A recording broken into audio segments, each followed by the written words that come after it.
Hello everyone.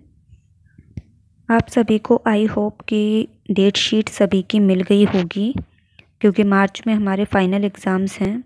Final आपको assignment दिया जा रहा होगा, तो डेट शीट आप सभी को मिल गई होगी। आप लोगों का जो मैथ्स का टेस्ट है उसमें बहुत सारी वर्ड प्रॉब्लम्स आती हैं।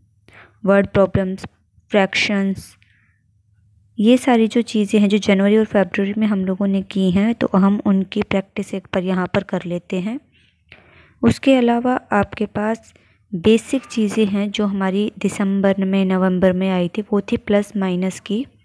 एक दो वर्ड प्रॉब्लम्स मैंने वैसे भी डाली हैं।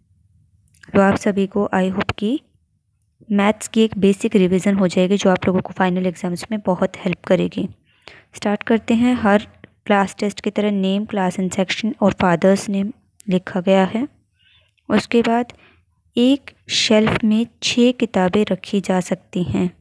बताओ 84 किताबें कितनी शेल्फ में रखी जाएंगी।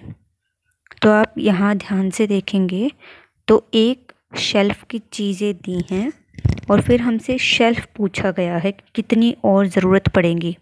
तो शेल्फ तो कम आएंगी और बुक्स बहुत ज़्यादा हैं, तो ज़्यादा चीज़ें दे करके और कम चीज़ें पूछी गई हैं, तो हम लोग हमेशा डिवाइड करते हैं। तो 84 को डिवाइड कर देंगे 6 से, 84 को भाग देंगे 6 से, हमारा आंसर आ जाएगा 14। तो 14 शेल्फ की हमें ज़रूरत पड़ेगी। नेक्स्ट है 150 मल्टीप्लाई बाय 100। आप सभी को याद होगा, हम लोगों ने वर्कशीट में किया था कि हम लोगों ने 150 को जब 100 से मल्टीप्लाई किया या 10 से मल्टीप्लाई किया या 1000 से मल्टीप्लाई किया, तो हम लोग जितने ज़ीरोज़ होती हैं उस नंबर में, उतने ज़ीरो हम उस जो दूसरा नंबर है उसके आगे ऐड ऑन कर देते हैं। तो 150 के आगे हम 2 ज़ीरो और लगा देंगे, क्योंकि 100 में 2 ज़ीरोज़ हैं। तो हमारा आंसर आ जाएगा 15,000। नेक्स्ट है, यदि एक कोच में 20 लोग यात्रा करें तो 160 लोगों को यात्रा करने के लिए कितने कोच की मेट्रो चलानी होगी। एक कोच की दे करके और हम लोगों से कोच ही वापस पूछे गए हैं कि कितने और कोच की ज़रूरत पड़ेगी। तो ज़्यादा लोग दे करके हमसे कम चीज़ें पूछी गई हैं, तो हम यहाँ पर भी भाग देंगे। तो 160 को डिवाइड करेंगे 20 से, हमारा आंसर आ जाएगा 8। नेक्स्ट है, यदि कुल यात्री 6528 हैं, उनमें से 4699 यात्री पुरुष व बच्चे हैं, तो लेडीज़ कितनी होंगी। तो हम लोग दोनों को माइनस कर देंगे, क्योंकि टोटल पैसेंजर्स दे करके और हमें मेल और चिल्ड्रन दे रखे हैं, बच्चे दे रखे हैं, तो जो बच गए वो महिलाएं हैं। तो दोनों को माइनस कर देंगे, दोनों को घटा करने पर हमारे पास आंसर आ जाएगा 1829। नेक्स्ट है, 1 किलो मटर 20 रुपये के हैं, तो 150 किलो मटर कितने के होंगे। इसमें भी हम लोग देखेंगे 1 किलो मटर की कॉस्ट दे करके हमसे 150 किलो मटर की ही कॉस्ट पूछी गई है। तो यानी कि हम लोग मल्टीप्लाई करेंगे, कम चीज़ दे करके ज़्यादा चीज़ें पूछी गई हैं। एक चीज़ का हम ध्यान रखेंगे, यहाँ पर जब हमने इसको गुणा किया, 150 को 20 से गुणा किया, हमारा आंसर आया 3000। लेकिन ऑप्शंस में तो दो ऑप्शन में 3000 है। तो हम लोग, क्योंकि क्वेश्चन में हमसे कीमत पूछी गई है, तो हम लोग कीमत को ध्यान से देखेंगे। कीमत के पीछे हम हमेशा सिंबल लगाते, या तो रुपए का या पैसे का, जो भी क्वेश्चन में दे रखा हो। तो हमारा आंसर यहाँ पर 3000 रुपये वाला ऑप्शन आएगा। नेक्स्ट है, आधा एक बराबर होता है 2 बटा कितने के। तो अगर मैंने आपको बताया था कि जो सेम टेबल में आते हैं नंबर, हम उसको डिवाइड कर देते हैं। तो 1/2 को अगर हम देखें तो 1 और 2 डबल किए गए हैं, तो नीचे वाली चीज़ भी हम डबल कर देंगे। 2 का डबल 4। नेक्स्ट वाले को अगर हम देखें 1/2 को 3/6 के इक्वल दिखाया गया है, तो इनकी 1 का 3 गुना 3 हो गया, 3 टाइम्स, और 2 का 3 टाइम्स 6 हो गया। तो यहाँ पर हमारा आंसर आ जाएगा 2/4। नेक्स्ट है, अगर आप ऐसा नहीं तो आप ये ध्यान रख सकते कि हम लोगों ने जब वर्कशीट की थी तो हमने शेप्स इसको शेड किया था। शेड करने पर 1/2, 2/4, 3/6, 4/8, 5/10 ये सारे बराबर आए थे। नेक्स्ट अगर हम इस पिक्चर को ध्यान से देखते हैं तो हमें क्वेश्चन में आगे इन सभी के फ्रैक्शंस लिखने हैं आगे के क्वेश्चंस में। तो हम यहीं से देख लेते हैं क्या क्या आएगा, फिर हम फटाफट से टिक लगाते जाएंगे। फर्स्ट वाले में अगर हम ध्यान से देखें तो सर्कल को कितने भागों में बांटा गया है, 8 भागों में, और कितने को शेड किया गया है, 3/8। 3 में 3 को शेड किया, तो हम लोग ऊपर लिखते हैं जब फ्रैक्शन बनाते हैं तो कितना शेड किया गया या अनशेडेड जो पूछा गया है, और नीचे हम लोग टोटल लिखते हैं 3/8। दूसरे वाले में तो सीधा सीधा हमें दिख रहा है कि ये तो आधा शेड किया है लाल रंग से। तीसरे वाले में नीले रंग से हमें एक स्टार है जिसके 5 कोने हैं, तो 5 हिस्सों में बांटा गया है। 5 में से 4 को कलर किया गया, तो 4/5 आ जाएगा। चौथे वाले में एक स्क्वायर है, स्क्वायर का 4 भागों में बांटा है और एक हिस्से को शेड किया गया है, तो 1/4। पांचवें वाले में सर्कल को 3 भागों में बांटा गया और 2 को कलर कर दिया, 2/3।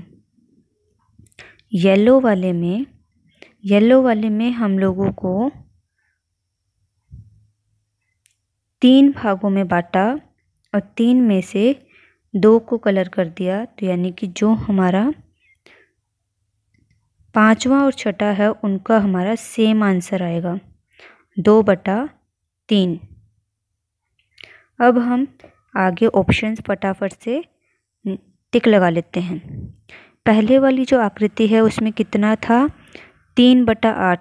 3 शेड किए थे हरे रंग से, टोटल 8 थे।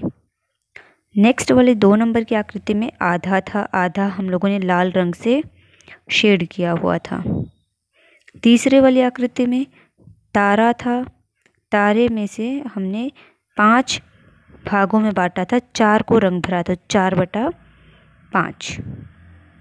नेक्स्ट 4 नंबर आकृति में एक स्क्वायर था, स्क्वायर में हम लोगों ने 4 भागों में बांटा और 1 को रंग भरा था नीले रंग से, 1/4। 5वें नंबर की आकृति में हम लोगों ने काले रंग से 2 भागों को कलर किया था सर्कल में और 1 भाग खाली छोड़ दिया, तो 2/3। 2 को कलर किया और 1 को खाली छोड़ दिया। और पीले वाले में, लास्ट वाले में भी हमने देखा था कि 2/3 आया था, क्योंकि लास्ट वाले दोनों इक्वल थे। पीले रंग 3 भागों में बांटा, 2 को पीले रंग से कलर कर दिया था। नीचे दे रखा है निम्न भिन्न में बड़ा कौन सा है। तो हम लोगों ने केक काटा था, अगर आपको याद होगा तो केक को एक टेबल पर 4 दोस्त बैठे थे और एक टेबल पर 6 दोस्त बैठे थे। तो एक को जब हमने 4 भागों में बांटा, 4 दोस्तों का, और एक में हमने 6 दोस्तों में बांटा, तो 4 दोस्तों वाले को ज़्यादा मिला था, तो 1/4 बड़ा है। 12 का 1/4 कितना होगा। 12 को 4 हिस्सों में बांटना है, 1/4 का मतलब 4 हिस्सों में, बराबर हिस्सों में बांटना है, तो 3 3 3 3 4 हिस्सों में बट गया, तो हमारा आंसर आ गया 3। 24 का 1/3 कितना होगा। 24 को 3 भागों में बांटो, तो 8 8 8 8 दिया 24। 7/4 भिन्न पूरे से ज़्यादा है या कम। एक सर्कल है और जो हमने हमेशा देखा कि जो नीचे लिखी गई नंबर होता है, जो नीचे हम डिजिट लिखते हैं, वो डिजिट उतने हिस्सों में उस चीज़ को बांटती है। तो एक सर्कल को 4 हिस्सों में बांटा गया, तो 4 हिस्सों में उसको बांटा गया, 4 में से 4 तो रंग भर दिए। फिर दूसरे वाला सेम सर्कल लिया, उसको भी 4 हिस्सों में बांटा और उसमें से 3 रंग भरे, क्योंकि 4 यहाँ भरे गए और हमें 7 चाहिए, तो 3 उसमें रंग भर दिए। तो इसका मतलब 1 से ज़्यादा हो गया, तो हमारा आंसर आ गया पूरे से ज़्यादा। 6/4 भिन्न पूरे से कितना ज़्यादा है। तो ये सेम है, सर्कल को 4 हिस्सों में बांटा, दूसरे वाले सर्कल को भी 4 हिस्सों में बांटा। पहले वाले में चारों में रंग भर दिया, 4 हो गए। दूसरे वाले में हमने 2 में रंग भरा, तो 6 हो गए। 4 पहले वाले के, 2 दूसरे वाले के, 6/4। तो कितना हुआ, 2 ज़्यादा हुए, क्योंकि 2 हमने दूसरे वाले में भरे हैं। भिन्न बताना है। काउंट करेंगे सर्कल को, पहले वाले में 4 हैं, दूसरे वाले में 3 हैं, तो 4 और 3 7। 7 और कितनों में बांटा गया है? 4 भाग में बांटा, तो 7/4। 3/4 भिन्न पूरे से ज़्यादा है या कम? 3/4 पूरे से कम है। क्यों? क्योंकि 4 में से 3 कोई रंग भरा है, तो ये हो गया हमारा पूरे से कम। केक बराबर कितने भागों में बांटा गया है? तो काउंट करेंगे, लाल वाले 4 हैं, नीले वाले 4 हैं, टोटल हो गए 8। तो 8 भागों में बांटा गया है। इसके बाद यहाँ पर हमारे 20 क्वेश्चंस पूरे हो जाते हैं। जनवरी और फरवरी की हमारी वर्कशीट्स में ऐसे ही क्वेश्चंस बनते हैं, इससे बाहर नहीं बनते।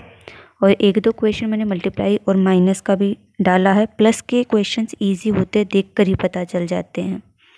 तो ये हमारा एक बेसिक रिवीजन हो गया मैथ्स का।